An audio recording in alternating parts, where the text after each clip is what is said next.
திரும்பி பஞ்சவன் மாதேவியை பார்த்தார் உடையார் ஸ்ரீ ராஜராஜ தேவர். பஞ்சவன் மாதேவியும் அருகே வந்து அமர்ந்து கொண்டார். தேர் நகர்ந்தது. மாளிகையை மெய்காவல் படையினர் விரைவாக காலி செய்தார்கள். வெளியிலிருந்த அந்த தேவரடியார் பெண்கள் வயலுக்கு போனார்கள். பழமர் நேரி அதிகாரிகள் மற்ற பெண்களை கூட்டிக் கொண்டு வர குதிரையில் விரைந்தார்கள். அந்த மாளிகையின் சமையலாலும் காவல்காரனும் கொல்லைப்புறத்தில் கை கட்டி நின்றிருந்தார்கள். மெய்காவல் படையின் 3 ஆட்கள் மாளிகையை சுற்றி வர அதில் தலைவனை போல் தெரிந்த ஒருவன் மற்ற இருவரையும் பார்த்து, இந்த சமையல்காரனையும் வேலைக்காரனையும் விசாரித்துவிட்டு வாருங்கள், இவர்களை பற்றி தெரிந்து கொள்ளுங்கள் என்று சொல்லிவிட்டு உள்ளே நகர்ந்தான். கொல்லையில் நின்று விசாரிப்பதா அல்லது வாசலுக்கு போவதா?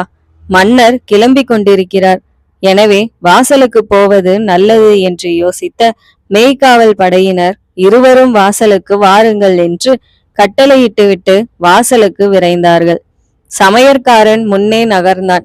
சமையற்காரனுக்கு உதவியாக இருந்த வேலைக்காரன் இடுப்பில் இருந்து சிறிய பெட்டியை எடுத்து அதிலிருந்த வஸ்துவை புதர் மறைவில் கொட்டினான். கருப்பாய் வேர்க்கடலை அளவுக்கு 4 உருண்டைகள் அதில் இருந்தன.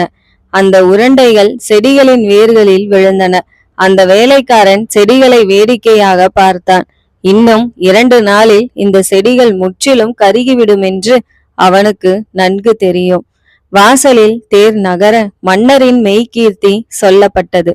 முன்னும் பின்னும் மெய்காவல் வீரர்கள் புடைசூழ மற்ற தாதிகள் வேறு தேர்களில் ஏறிக்கொள்ள சற்று விரைவாக அந்த படை தஞ்சையை நோக்கி பயணப்பட்டது.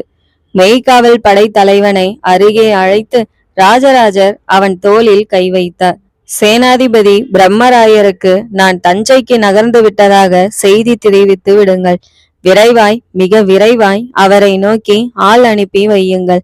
அப்படியே செய்கிறேன் அரசே. மெய்காவல் படை தலைவன் தலை வணங்கினான். குதிரையை நகர்த்தி கொண்டான். யாருக்கோ கட்டளையிட்டான். ஒரு குதிரை வீரன் நகர்ந்து குடந்தையை நோக்கி தலை தெறிக்க பறப்பதை மன்னரும் பஞ்சவன் மாதேவியும் பார்த்தார்கள். பிரம்மராயர் எதற்கு இப்போது குடந்தை போயிருக்கிறார்? பஞ்சவன் மாதேவி மன்னரை பார்த்து கேட்டார்.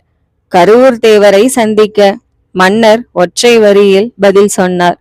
நம்மிடம் சொல்லவே இல்லையே. அவசியமில்லை.